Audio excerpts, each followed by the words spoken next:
Hello, and thank you for joining us today. Welcome to the first installment of SWCA's May 2021 Regulatory Updates webinar. Today, we're covering the Endangered Species Act and Migratory Bird Treaty Act in a panel discussion called One Step Forward and Two Steps Back. The next webinars in the series are May 20th and 24th.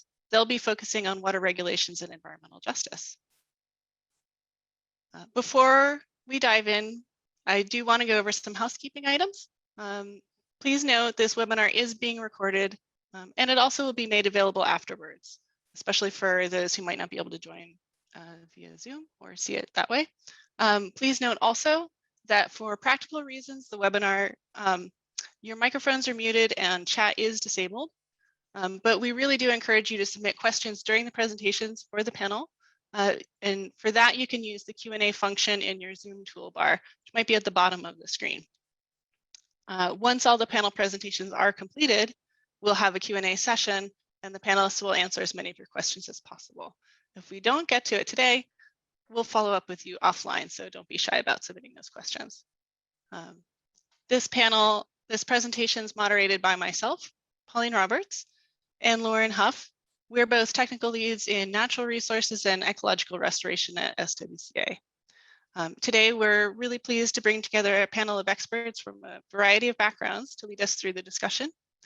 And we'll introduce each as we proceed into the presentations. Today's webinar will be 1 hour long, and our agenda is pretty simple. We'll start with short presentations from each of the panelists. After each, Lauren will pose a question or two to the panelists. During the session, we'll monitor the audience questions as they come in. Once the panelists are done, then we'll have a 15-minute Q&A session featuring your questions. That should be about 15 minutes and it'll take us to the bottom of the hour. Again, if we don't get to your questions during the webinar, we will follow up with you afterwards. Lauren Huff will now introduce our first panelist and we'll get started. Hi, yeah, thank you, Pauline. As Pauline mentioned, I'm Lauren Huff, and I am one of the moderators for today's panel. Our first topic today is on the status and changes to the Migratory Bird Treaty Act. Our panelists that will be discussing this topic are Brandon Tuck and Tim Hayes. Tim is the Environmental Director for Duke Energy Renewables, where he leads siting, permitting, and environmental issues for Duke Energy's growing renewable energy business. Tim is also a past board member of the American Wind Wildlife Institute. Brandon is counsel with Vinson and Elkins, where he practices environmental and natural resources law with an emphasis on project development and enforcement defense. In particular, he advises clients on obtaining and defending permits and authorizations for a variety of energy, manufacturing, and development projects. Today, Tim and Brandon will discuss the Migratory Bird Treaty Act, including the current state of the act and the decisions that have been made in various judicial circuits across the country. They will also discuss the future of the act. Go ahead, Tim and Brandon. Yeah, thanks. Thanks, Lauren, and good afternoon, everybody. And thanks to SWCA for putting this on, allowing us to come in and have a discussion on this. The MBTA is something I've been involved with pretty much my whole career at Duke, and it just seems like lately there's been a lot of activity around it, especially the last 5 to 6 years. I'll kind of set the stage of where we're at today, and that may change by the end of the time this webinar is over. It is changing frequently. But right now, the big question is incidental take from otherwise lawful activity illegal or legal, right? At the end of the very end of the Trump administration, a final rule was basically a definitional rule that was published and as final that said incidental take is not unlawful. It kind of codified that Giorgiani opinion that came out, and it was expected pretty soon after President Biden got elected that rule would be revoked. Sure enough, right away there was a formal withdrawal of that Giorgiani opinion on March 8th, and then we saw a proposed rule last Friday, and we weren't sure what the scope of that proposed rule was going to be. We'd heard rumblings of just a straight revoke of that January 7, 2021 rule, or it could tee up the next action, which could be a permit rule or some kind of regulatory construct under MBTA. Well, as of last Friday, this slide become outdated, and it is just a revocation or revoking that definitional rule that says that incidental take is not unlawful. So that's the limit of the scope of that rule, is just a return to the Obama administration interpretation of the MBTA. I think that's pretty important and kind of gives where we're at today, assuming that rule goes final. I think it's really going to be interesting to see how things unfold beyond that, and in relation to how the various courts have defined that and ruled on that very question. And with that, I'll turn it over to Brandon, who'll kind of take us through that court history on that definition. So Brandon. Thank you, Tim. Thanks, Lauren and SWCA for putting this together. So as Tim mentioned, there have been changes afoot, changes as recently as just a couple of days ago. And I'm going to talk about what this swinging pendulum of whether incidental take is criminal or not, what that means for you. And the answer is it largely depends on where you operate. There's lots of news coverage about the Southern District of New York District Court opinion from last August that looked at the 2017 Giorgiani opinion that Tim referred to, and this last week's proposed rule. And it at first would appear to have sweeping effect. Not so when you look at it from a judicial perspective. The opinion from last August was just a district court opinion. It was largely controlled by existing Second Circuit precedent. In fact, I'm sure that's why the case was brought in the Southern District of New York, so that Second Circuit precedent could control to get the outcome that the plaintiffs wanted in that suit. The proposed rule is very carefully framed, if you've read it out of the Federal Register from last Friday. And it is very clear about its limited effect. In fact, this morning, as I was rereading it, getting ready for this presentation, one particular sentence jumped out to me that mirrors what I want to cover. And that sentence is, adopting the proposed rule would mean that incidental take can violate the Migratory Bird Treaty Act to the extent consistent with the statute and judicial precedent. And in the next sentence, enforcement discretion will be applied subject to certain legal constraints. So let's talk about what that judicial precedent is and what those legal constraints are.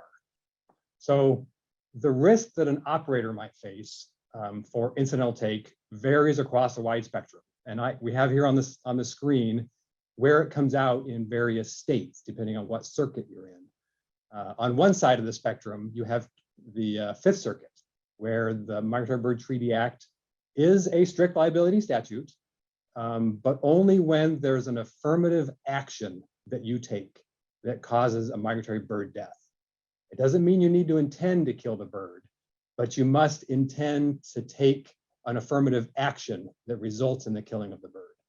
So a hunter who affirmatively pulls the trigger, even if he mistakenly believes that he's shooting a bird that's not migratory, if he affirmatively pulls the trigger and kills a migratory bird, he would violate the Migratory Bird Treaty Act.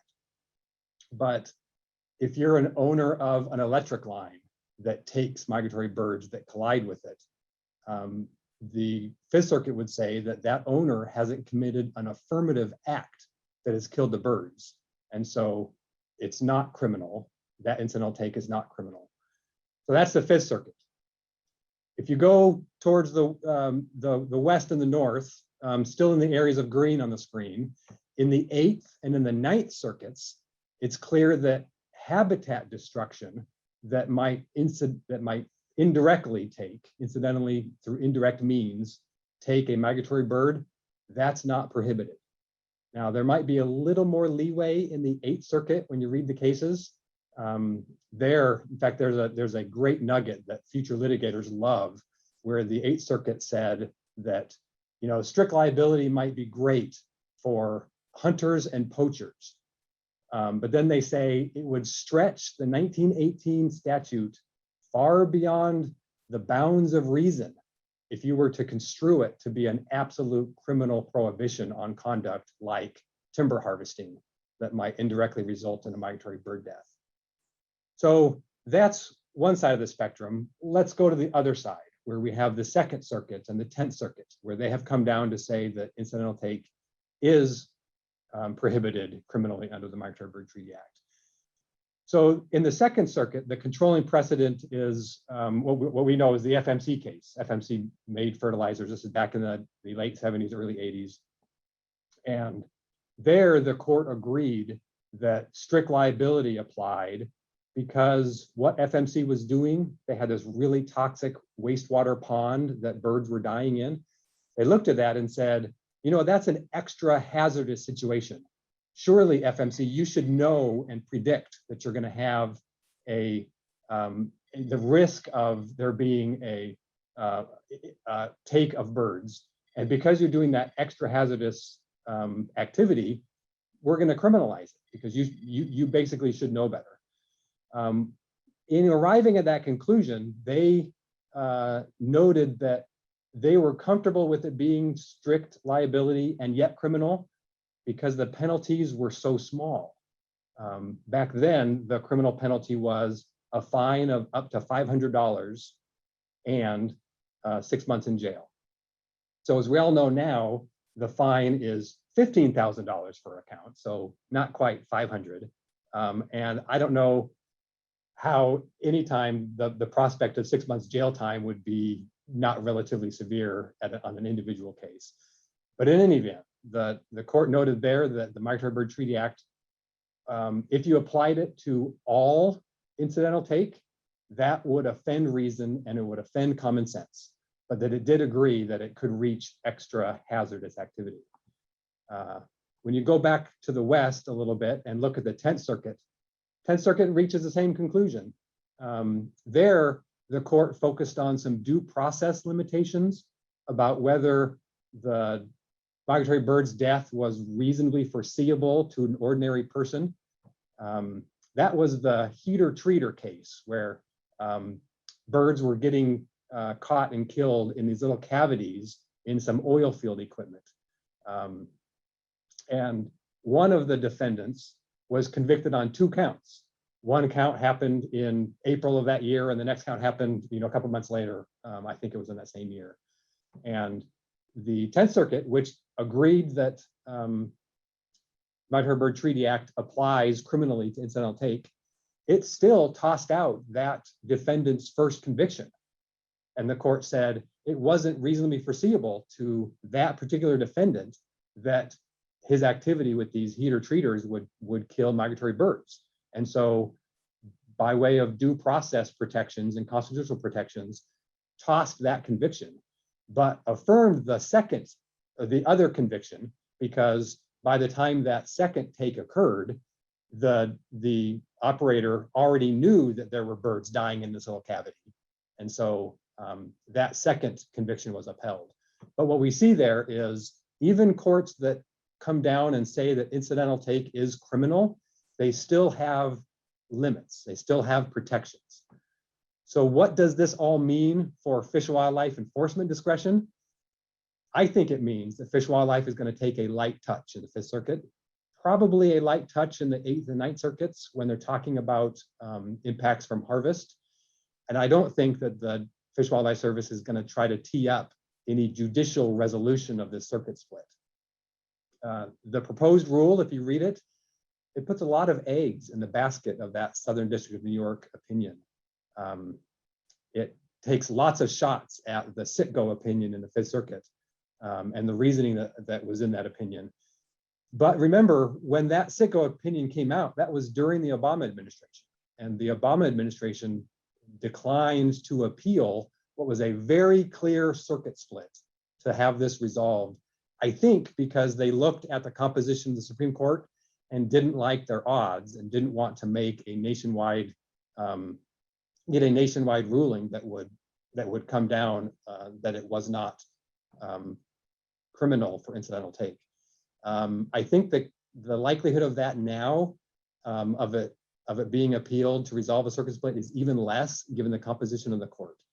I think the same outcome probably happens when you look at Fish and Wildlife Service enforcement discretion. And that would similarly translate to what Fish and Wildlife Service might think and how operators might respond when they're looking at the possible advent of a new permit system, where in some circuits, operators might be willing to run the gauntlet and not go in and get a permit if Fish and Wildlife comes out with the new permit. But for more permit discussion, let me turn it back over to Tim. Sure. Thanks, Brandon. That's really, really interesting and applies to, what's the future lie? And that's what I want to talk about. What are some future pathways under MBTA? As I said in my opening remarks there, we didn't know whether there was a permit program coming under this proposed rule. Ended up, there's not. But if you remember back at the end of the Obama administration, I know Fish and Wildlife Service was contemplating a simple, general, nationwide permit type program. And, one school of thought is they would just go and pull that off the shelf, dust it off, and kind of fire back up that permitting program. I think the industry, at least from the renewable and electric utility industry, we're a little skeptical of any kind of permit program being a simple, straightforward, nationwide self-certification, check the box, implement industry practices, et cetera. I think a lot of that skepticism comes from the Eagle permit program that the wind industry has struggled with since it started. And I think one of the problems is that while the service says, hey, we're going to give you some certainty, it ends up being it singles out those industries that have those known and effective industry suggested practices, including, the suggested practices from APLIC, Avian Power Line Interaction Committee, wind energy guidelines, and I think even communication towers in the oil and gas industry have some best practices that are effective, and you're kind of singled out under this permit program if you've developed those, where things like buildings and some of the other significant sources aren't really contemplated. And I guess the big thing that weighs on all of us in industry is, even under say we do get a simple straightforward permit program, the only option under MBTA is criminal enforcement. And that's a heavy hammer. That's discomfort when that only ability to, once it goes down the enforcement route, is criminal enforcement is really uncomfortable. And if you're just slightly out of bounds in that general permit condition, their only option to enforce is criminal. So I think that's, it's kind of a fundamental issue with the MBTA and with any regulatory construct is the only option is, without changing the MBTA, is those criminal sanctions. I think there's a little bit of discussion around going back to that enforcement discretion model that was, basically from the early 80s through the Obama administration, where they did exercise that enforcement discretion, right? But there was never just a real formal policy on where do they apply.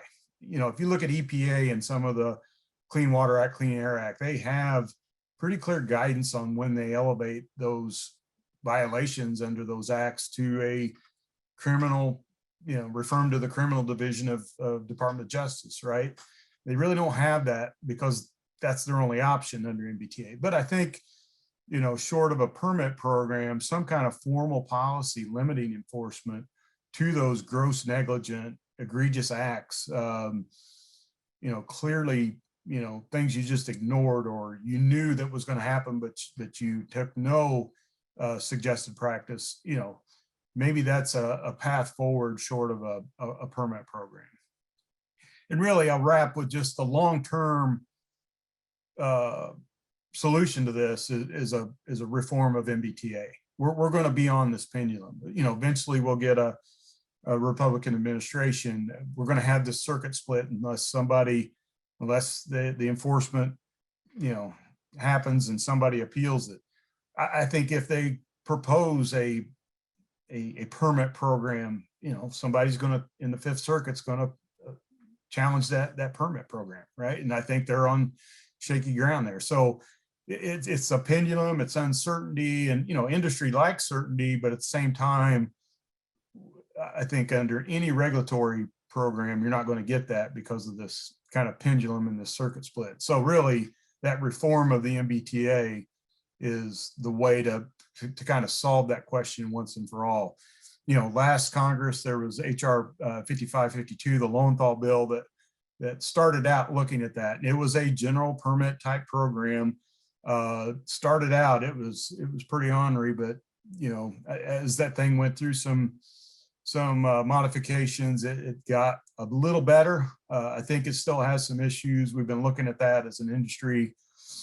You know, one thing that I've been kind of, you know, preaching, I guess, since we were looking at that Obama permit rule, is just a new approach. I mean, this statute is basically the same in terms of its language around take since 1918 when it was passed, and it does little for true bird conservation, right? It just it was written at a time and a place for very different stressors on migratory birds, and we know those stressors are different now, in particular in the face of climate change. Why can't we take a new approach and focus more on a conservation focused act versus a regulatory act? And that's something that, you know, we're kind of kicking around in industry, and I think, you know, there's starting to be a wave of, you know, let's look at this differently than a new regulatory program and really focus on bird conservation, which is something I think everybody can get behind. So with that, I'll just wrap it up and turn it over to our moderator here, and we'll hear about endangered species. Yeah, thank you both for your presentations. I did want to kind of just follow up and just ask what types of permits, if any, do you foresee being introduced as part of the Migratory Bird Treaty Act? If you can just elaborate on that. And Tim, maybe you can address the question first, and Brandon, you can follow up. Sure. Yeah, I think, you know, probably the best is what the Obama administration was contemplating there at the end of that term, where it is a, you know, a general permit. And I think in concept, it could be workable if it's similar, like I say, a SPUT permit, right? Where you report in your migratory birds that you find, you know, affirm that you're implementing a suite of best practices. The problem gets into, one, if there's a non-qualification for that general permit, or you down a individual permit program road, right? And then there's just the details around how much are you doing? How much of your avian protection plan are you implementing? How much of the wind energy, did you follow those wind energy guidelines to the letter? And, you know, those things are both written in a way that it's a suite of options for the developer or operator to pick from. And, you know, it gets very subjective, very site specific. And I think there's not a one size fits all for any wind side, any solar side, any electric system, right? So that's where the real challenge becomes, is the details around that general permit program. But I don't think there's any way you could look at a individual project or individual line segment or transmission line and have an individual MBTA permit. That would just collapse on its own weight and complexity. So And I'll add that anxious to see what the administration might bring as its permitting options. And from the operator or industry perspective, is it going to be something that's simple, easily applicable, generally overlays with current corporate efforts, in which case you might not have significant industry opposition? Or is it going to be more painful, and then you might have more groups willing to say, Fish and Wildlife, bring it. We don't think that you can, and we're gonna, we're gonna not invite enforcement, but make a calculated decision that certain activities they're not going to play ball, and put it back into Fish and Wildlife's court on whether they want to exercise discretion and push the envelope or not. Great, thank you both so much. So we're going to move into our next presentation now. The presentations will focus on Endangered Species Act regulations and the potential future changes that may occur under the Biden administration. Our next presenter is going to be Jake Lee. Jake specializes in endangered species law, policy, and science at the Environmental Policy Innovation Center in Washington, D.C.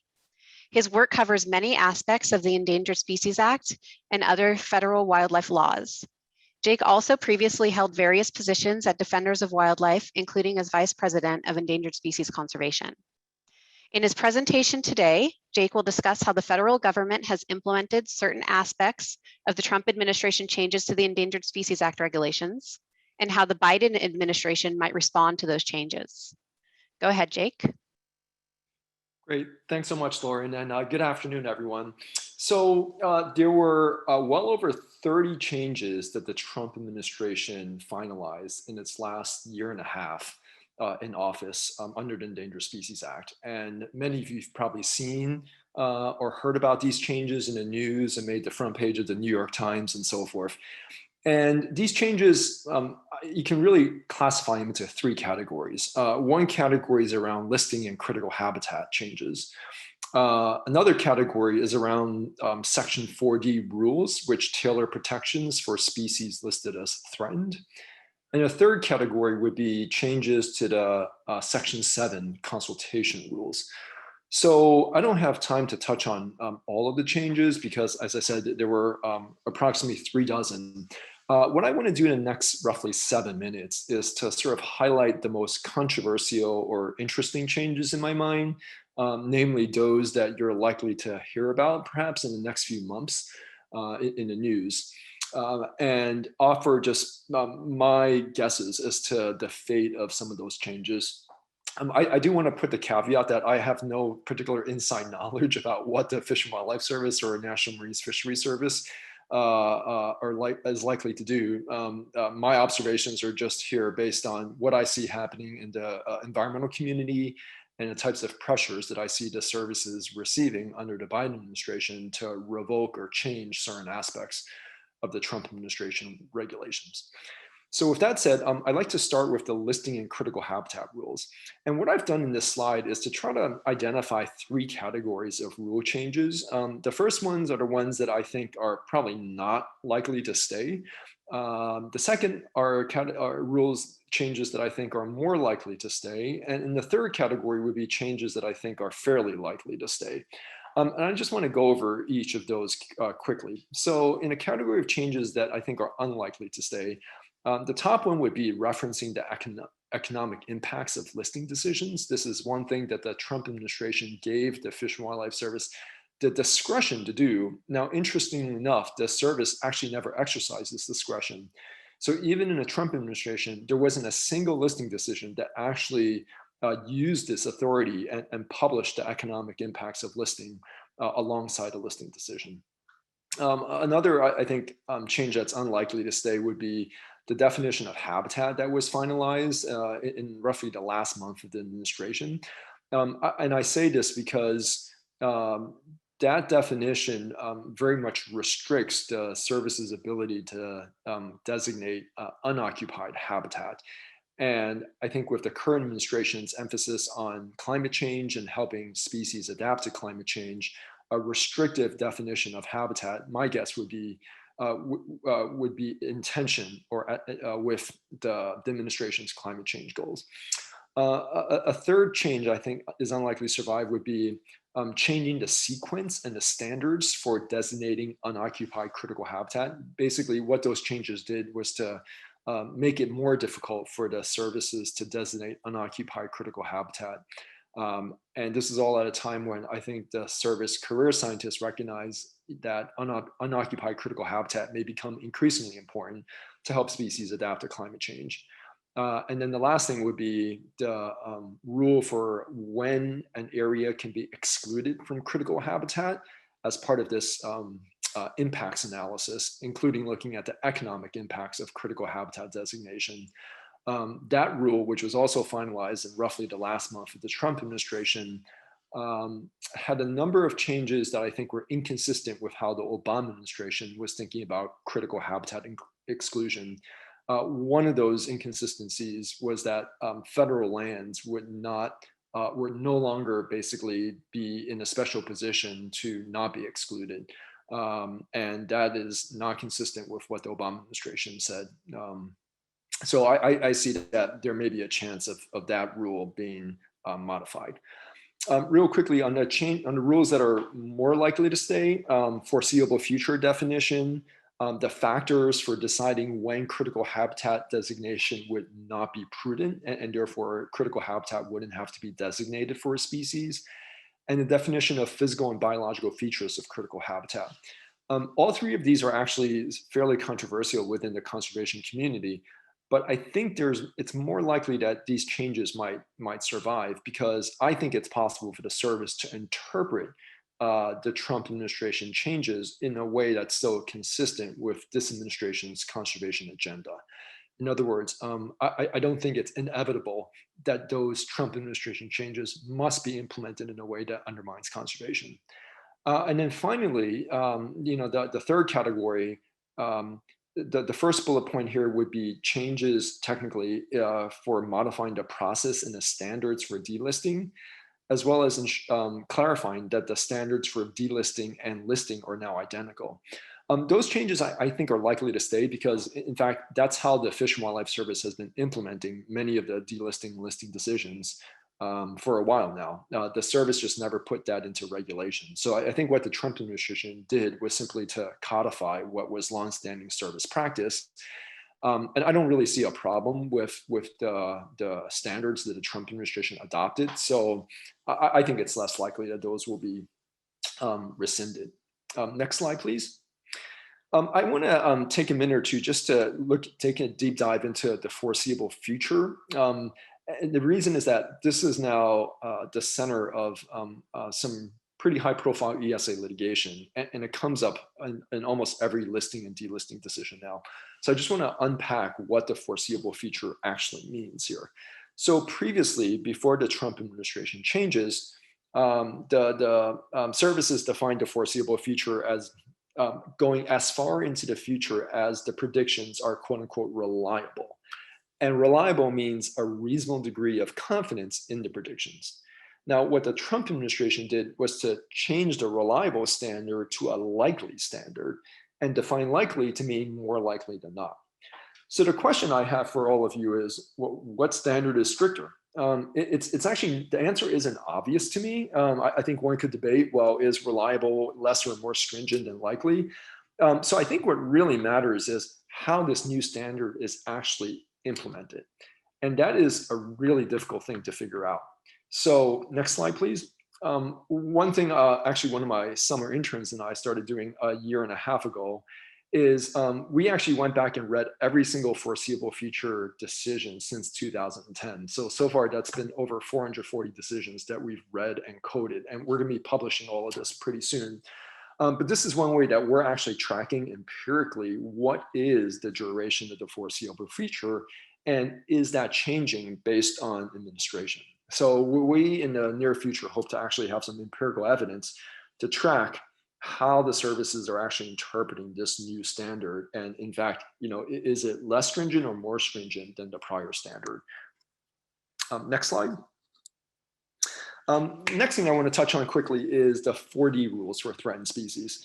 So some of you might recall that basically what the Fish and Wildlife Service did was rescind its longstanding rules that automatically granted to all threatened species the same protections that endangered species get under Section 9 of the ESA. So what the Fish and Wildlife Service since the 1970s has done is to say, if a species is newly listed as threatened, it gets all of the Section 9 protections. And those protections will be carved out on a case-by-case basis. Those two rules were rescinded by the Trump administration, which means that all newly listed threatened species would only get Section 9 protections on a case-by-case basis through a 4D rule that's written just for that species. So this caused a lot of backlash within the environmental community, and I think many members of the public were also very concerned. And I really want to try to unpack what is the basis of that concern. And I think there are really three things going on here. One is that is the question of, will all newly listed threatened species actually get a 4D rule now that it's discretionary, right? The service might decide, well, we're not going to do a 4D rule for a newly listed threatened species, in which case that species gets no Section 9 protections. The next question is, will those rules be timely? In other words, will they be issued concurrent with a listing, or will there be a lag? Because if there's going to be a lag, then you can imagine a lag in protection. And then the third question is, are those rules written in a way that adequately protects the species? So next slide, please. What I've actually done here is I actually have read every 4D rule that has been issued since the service rescinded the two rules, the general 4D rules in September of last year. And I also happen to have read every single 4D rule that's ever been issued prior to that as part of a separate project I did many years ago. So I have some basis to compare basically what the post-Trump rules look like versus the sort of the pre-Trump rules. And to try to answer those three questions I posed earlier, I can just say that for now, after the Fish and Wildlife Service rescinded those general rules, every proposed listing rule has actually been accompanied by a proposed 4D rule. And every final listing rule has also been accompanied by a final 4D rule. In other words, the service is at least issuing a 4D rule in a way that's timely, right, with the listing decision.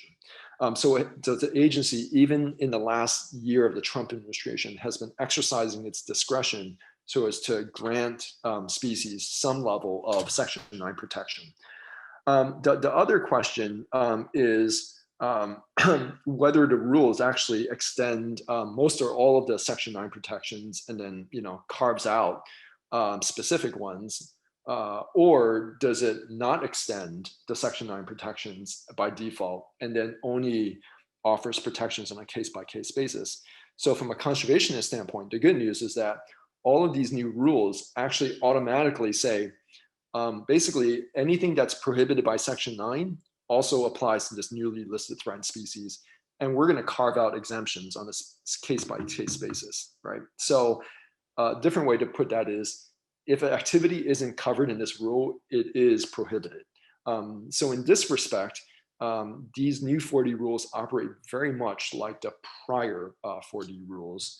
And then just real quickly, none of these rules really seem to in my mind to be overly permissive or inconsistent with how the Fish and Wildlife Service has been implementing 4D rules prior to September 2019. So my prediction is that actually the service may retain the sort of the current approach to 4D rules, which is to not restore the general 4D rule and issue case-by-case 4D rules moving forward.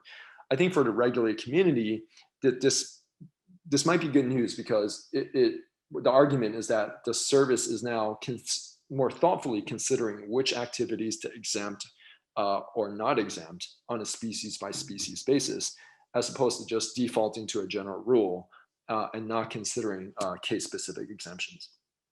Next slide. Okay, and then finally, I like to just cover the Section 7 rules. There were roughly 25 changes to the Section 7 regulations. Many of them were ministerial or housekeeping items. I just want to cover a handful of the more significant changes here and really indicate their level of controversy as perhaps a gauge of what's the likelihood of the Biden administration rescinding or modifying those changes. Of the most controversial ones, I think One is the definition of reasonably certain to occur. This is really, really key, actually. It comes up in theory in every single informal and formal consultation. And I personally still have some questions about how this new definition is implemented, but my view is that it does place a higher barrier on what types of activities are brought into a Section 7 consultation. Another really controversial aspect is that there's no longer the need for a specific plan to accompany conservation measures that are used to offset or minimize the effects of incidental take as part of a Section 7 consultation. So this also slightly lowers the barrier for adopting conservation measures. A third change is redefining destruction or adverse modification, which is the protections for critical habitat. A fourth is eliminating the idea of a baseline or a tipping point as part of the jeopardy analysis. And the fifth is there's no need for reinitiating consultation on certain land management plans. Later on, I'll have the link to my website where all of these are discussed in far greater detail. We obviously don't have the time to do that here, but I'll just say that those are some of the more controversial changes. Simplifying the effects of the action, I classify that as mixed because I've heard mixed responses on that. And in some of the Section 7 consultations I'm involved in, that doesn't really seem to be sort of too much of an issue. And then finally, the now deadline for informal consultations, there was a lot of pushback against that up front, but I haven't actually heard of the 60 to 100 day deadline being a problem. And then final slide.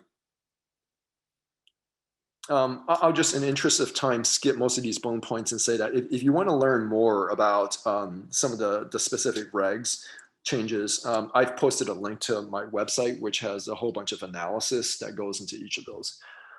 So with that, I've probably gone a bit over my time and want to then hand it back to Lauren or Amanda. Yeah, thank you, Jake. That was a great presentation.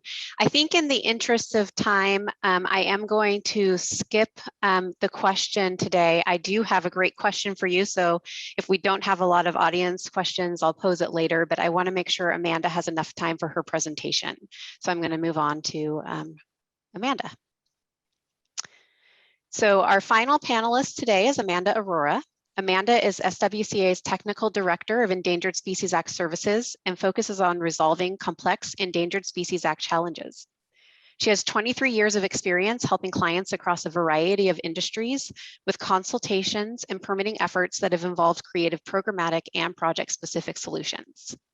Today, Amanda will review how, for projects with limited federal involvement, a handful of recent regulatory changes and rulemakings provide a reliable path forward for consultation under Section 7 of the Endangered Species Act.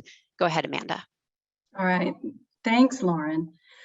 Okay, well, we have here a quick sketch of a common scenario that results in what they call a small handle federal action. And they're called small handle because the federal agency only has a small handle with which to grip or control the project overall. So in our classic example here, we've got a non-federal linear infrastructure project, let's say a pipeline or a transmission line or a state or county road. That project crosses and would impact waters of the US, so wetlands or streams that are regulated by the Army Corps of Engineers, and requires for those impacts authorization from the Corps to comply with the Clean Water Act. That triggers a federal action that compels the Corps of Engineers to evaluate the effects of its action, so the actions at those water bodies, on listed species and critical habitats. So the crux of the matter is, with small handle federal actions where there's very narrow or limited federal involvement, is can you use that same Section 7 interagency consultation process that the Corps has to engage in to comply with the Endangered Species Act? Can you extend that process to also cover and address impacts to species outside of those areas of narrow federal jurisdiction? And for applicants or project proponents, that question is particularly important because applicants get faced with the prospect of having to do possibly 2 compliance processes that Section 7 consultation, and also perhaps seeking a incidental take permit under Section 10 of the Endangered Species Act for the same project to comply with the same law. And that Section 10 permitting process, which would otherwise cover the non-federal aspects of this project, doesn't really have timelines that are conducive to the project development schedules for a lot of these infrastructure projects, and also potentially exposes the project to other federal legal requirements like compliance with the National Environmental Policy Act or compliance with the National Historic Preservation Act that it might not otherwise need to go through. Next slide. So fortunately, these two agencies at least have come to some agreement about how, if and how, that Section 7 consultation process can be applied to whole projects. And that first kind of understanding came into being in 2017 when these two agencies exchanged a pair of letters that basically addressed some of the Corps of Engineers concerns about the scope of its jurisdiction. So it was getting comfort that it didn't have to take on obligations that were actually responsibilities of the applicant. However, that exchange of letters didn't really address the applicant's concerns about whether or not the authorizations provided by the Fish and Wildlife Service covered its actions. So in 2019, the U.S. Fish and Wildlife Service, in that package of regulatory reforms to its implementing regs, actually addressed both those concerns. So with that redefinition of effects of the action, the service made it clear that related actions of an applicant, if they had a but-for and reasonably certain to occur connection with the federal agency's actions, then yes, indeed, that entire project could be evaluated under Section 7, and that the service had the ability to parse out responsibility for incidental take to parties in that consultation separately. So it could say, applicant, you're responsible for these impacts over here and have to do X, Y, and Z, and Corps, you're responsible for these impacts in your areas of jurisdiction, and here are your terms and conditions. So as long as the applicant abides by those terms and conditions, it can rely on the authorization. Very helpful. And then we find that the Corps in 2021, when it reissued some of its nationwide permits, adopted a lot of that very same language and re-emphasized its intent to also look at whole projects where that standard of relationship is met, and intends to work with applicants to create an analysis document that covers both parties. So what does a small handle consultation look like then? Well, typically you're going to have a single biological assessment, which is the analysis document, prepared by both the applicant and the agency. It will include analysis and findings parsed out a couple different ways. You'll have separate analysis, separate findings, separate estimates for each responsible party. And then you'll also have project level analyses and findings that lets the service make its overall jeopardy and adverse modification decisions and authorized take. Two things of note for applicants to be aware of and really think about when they want to make this a very durable compliance strategy is that it's often very helpful, if not required, to offer conservation measures as a built-in part of the proposed project so that the agencies can consider fully the beneficial effects of those conservation measures when it does the analysis. And the new thing that's becoming more and more important as we are seeing some of the legal challenges to specific projects that move forward is that I think it's going to become more important to also think about building in monitoring and reporting measures. So where is this going to go with the change in administration? It's a little difficult to say right now. On the backwards side of it, we do have legal challenges to both the nationwide permits and the 2019 regulatory packages on ESA, and specific legal challenges on projects. In the other direction, we've got a very strong push for a big infrastructure program from this administration, and there's going to be a need for efficient and effective and durable compliance strategies, and this is one of them. So as far as our crystal ball goes, I guess we'll see probably sooner rather than later, given the importance of the infrastructure program. And I'll stop there and turn it back to you, Lauren. Yeah, thank you. And again, we're sort of getting toward the end of our session, so I'm going to skip the moderator question right now. Thank you so much for your presentation. And let's maybe pass it back to Pauline for audience questions so we can get those in. And if there's time later, then I will pose my questions at that point. Thanks, Lauren. And thanks for all the great presentations, everyone. We've had several questions come in from the audience, and our panelists have been answering those in writing to a certain extent. So I wanted to ask first if Jake, Tim, or Brandon, if you have anything you want to elaborate in particular on those, the answers that you've provided to those questions. They speak for themselves. I started to answer the one question, but Brandon answered the one on the treaties. But in terms of the question about the permit, what a new permit program would look like in the programmatic and NEPA ramifications. Yeah, I guess it depends if the permits through the current MBTA, I think it kind of harkens back to my comments. I think though under a legislative action where MBTA is reformed, I think that's where maybe some real opportunity to shift towards this more conservation focused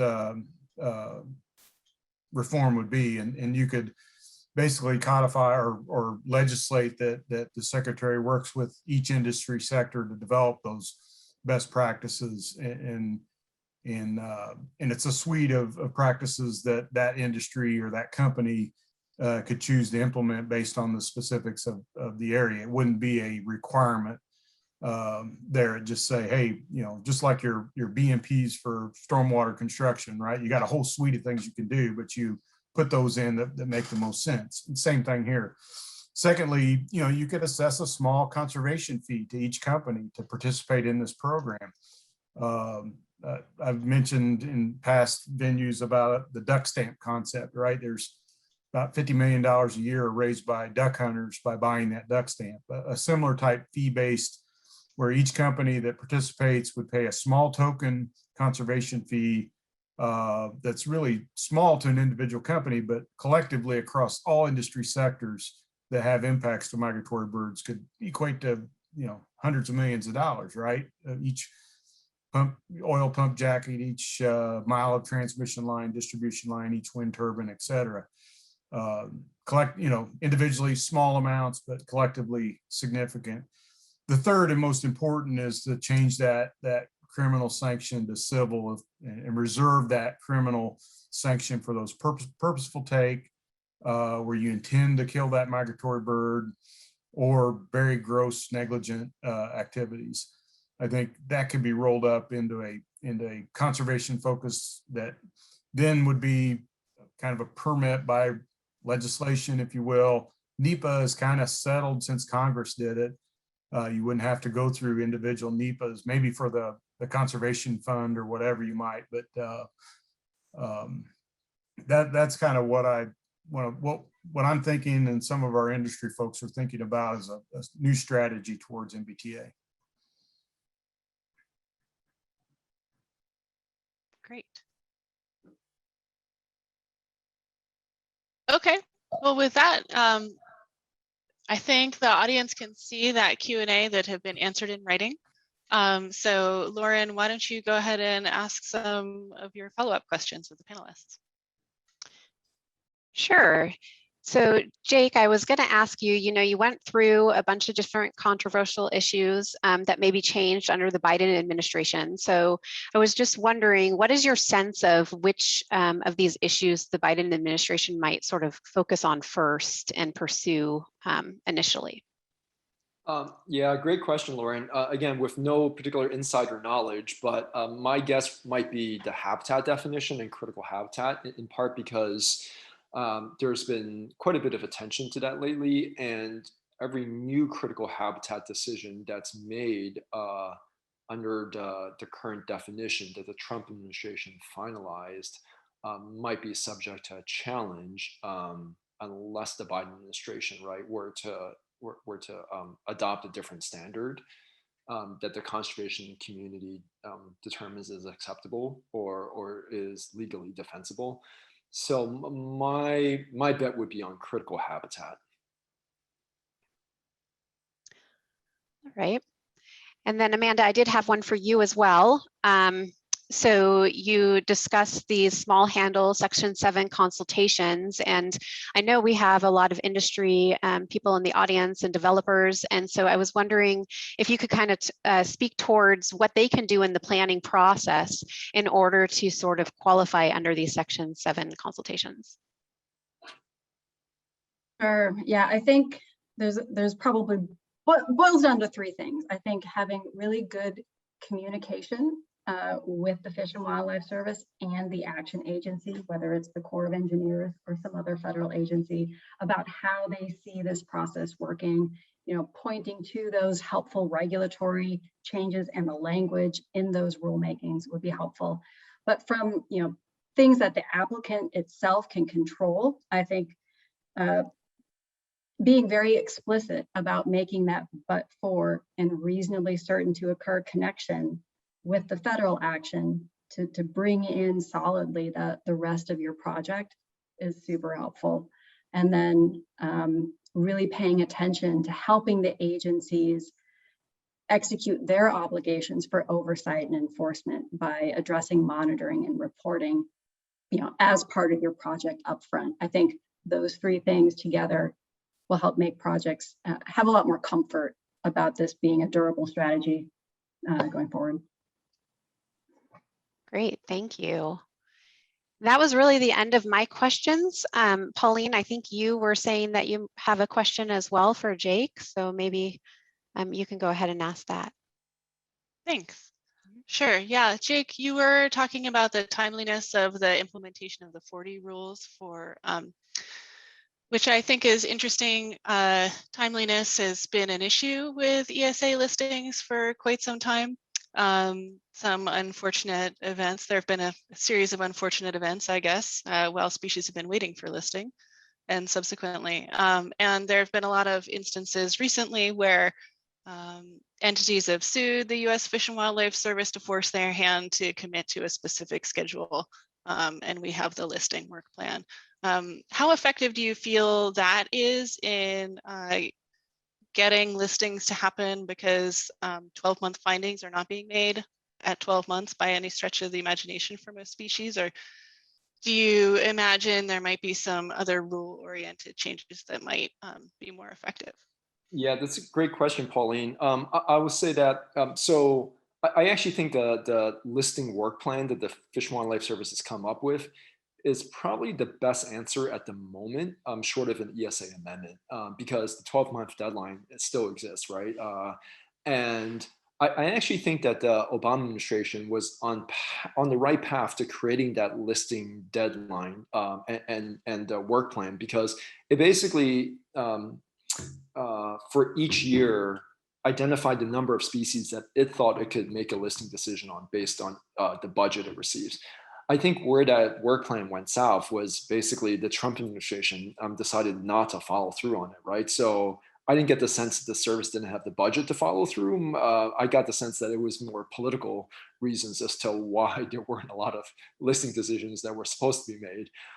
So I actually have hope that in the Biden administration, the Fish and Wildlife Service can still follow that listing work plan, catch up, and if it performs well, the NGOs will basically voluntarily decide to overlook, minor violations of the deadline because the agency is doing roughly a B+ or better job, right?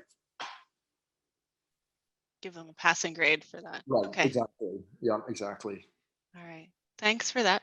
And we have one question outstanding that just came in. We'll answer that after the fact. And so, Lauren, if you just want to put up the last slide, I'll put in a plug for our upcoming webinars. May 20th, Water Resources, May 24th, Environmental Justice. And we will be posting a link to the recording online at a later time. Thank you so much for attending, and we hope to hear from you soon.